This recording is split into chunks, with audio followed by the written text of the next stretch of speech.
It's the most difficult call for any search and rescue team. So command is here, and the missing subject is somewhere in the area. Someone's gone missing and they're non-responsive. The subject's going to be to the northwest of the baseball diamond. All right? Every second counts, even when it's just a training exercise. Let's put the pop tent up too. Mike Coyle heads up the Coquitlam Search and Rescue Team. In British Columbia, there's average 1,300 calls a year. More than half of the search and rescue incidents in Canada happen in British Columbia. The most challenging kind of mission is when someone goes missing and they haven't left any notice of where they're going. And so we may get called quite late. So let's say a multi-day trip, so they're deep backcountry. Those are very challenging. Steep mountains and dense forests add up to a real challenge for the guys on the SAR team. What you see behind me are trees that average 50 to 80 feet in height. You can't land a helicopter in most places in BC.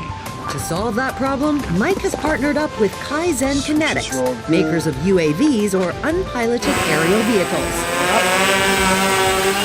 The way we see it working is we use a UAV when we can't get a helicopter to do the same thing, or we need to go in an area where a helicopter can't fly. The advantage is helicopters don't come with cameras that pipe the video back to the command, so we see it giving us useful information, intelligence, situational awareness, and even possibly a little bit of searching as well. And searching is exactly what Mike and the SAR team are doing today. We've got a high-definition camera that's mounted on a gimbal.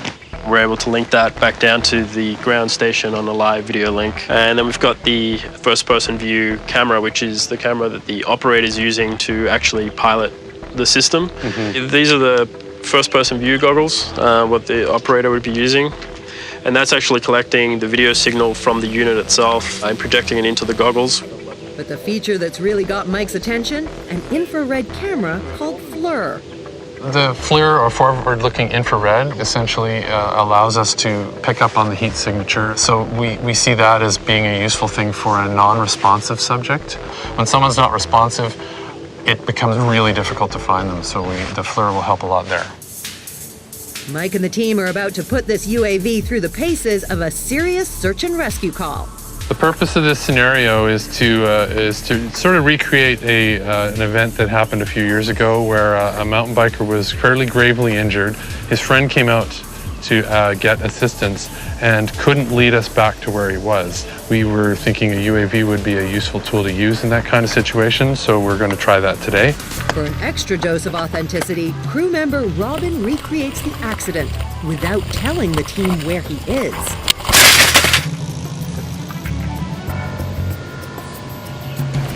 The SAR team kicks into action. First, crew members fan out in the forest. Then Mike takes his position at command, while Paul and Jeff pilot the UAV. All the props, all clean. GoPro is on.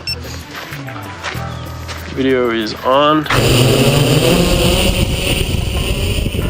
Okay, spinning back to the right. Okay, let's drop down a little bit lower. Even with the high-def camera, the dense tree covering makes it impossible to see anything on the ground. Any hits at all, guys? Mike switches to infrared. Time is ticking, and every second counts. In search and rescue, we have a saying, we train as we do. When we finally get around to doing a search, someone's life's on the line, and we owe it to those people to be at our best. And so we put it into the training. The UAV approaches the accident scene.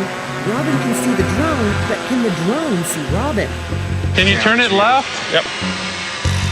The midday sun is heating up the treetops, and that makes it tough to isolate the victim. But then... Is that him there? Yeah. Gonna give me voltage. Mike calls it in. 15. Command at 6-7. I think we've spotted the subject on with the UAV, over. Spotted the subject. Yeah, stand by. We're getting some coordinates now. And the training session is a success. We demonstrated that we can operate safely and we can get some results. Thank you. We can go a lot further and we can see more. Mike's convinced the UAV will play a critical role in future search and rescue calls. The team will adopt any technology that's safe, gets the job done, and makes us better at finding people quicker and bringing them back. We don't feel like it's any skin off our nose using something new.